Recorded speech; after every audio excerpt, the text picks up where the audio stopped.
Have you ever heard of the finished work of Jesus on the cross? What is it? That's what we're digging into as we're continuing our verse-by-verse study through the book of Galatians. We are in Galatians chapter 2, verses 1 through 5 for this whole study, but we're going to break it down into some smaller sections. So let's get right into it.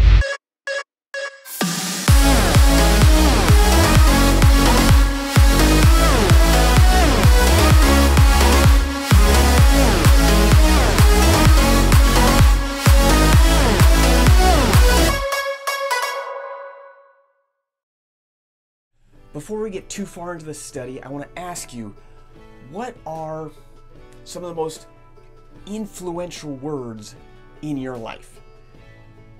Maybe just a one-word thing, like no. That pretty much changes a lot of things in your life, right? Or I do. Yeah, that's pretty amazing. Or if someone were to say guilty, that's huge. Or innocent. These are big words, life-changing words. I've heard just about all of these words at different places in my life. And so they're very important. I can remember standing before a judge and him declaring me guilty. And that was pretty big. So these are influential, life-changing type words. One word can mean everything. It can change your life. Now,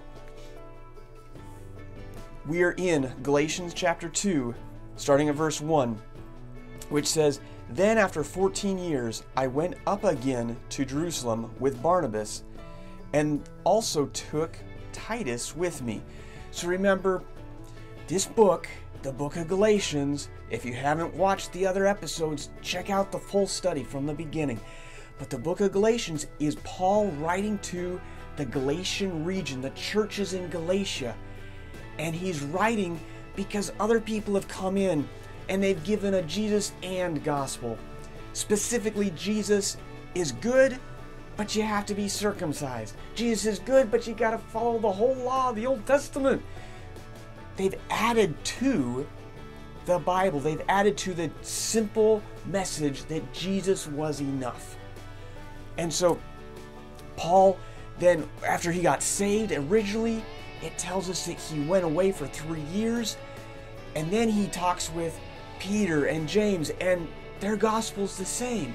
And then he goes about ministry, and right here it says he was after 14 years. So 14 years later, Paul goes back because they're still having these issues, and there's still people saying, you gotta do all this other stuff. And so Paul goes back, and he takes with him Titus. Do you know anything about Titus? The Bible doesn't say a ton about Titus, but we do know Titus is Greek, or a Gentile, a non-Jew, a non-circumcised Jew. This is who Titus is. So Paul is bringing a test case to see what the leadership of the church of Jerusalem is going to say. Does he need to be circumcised or not?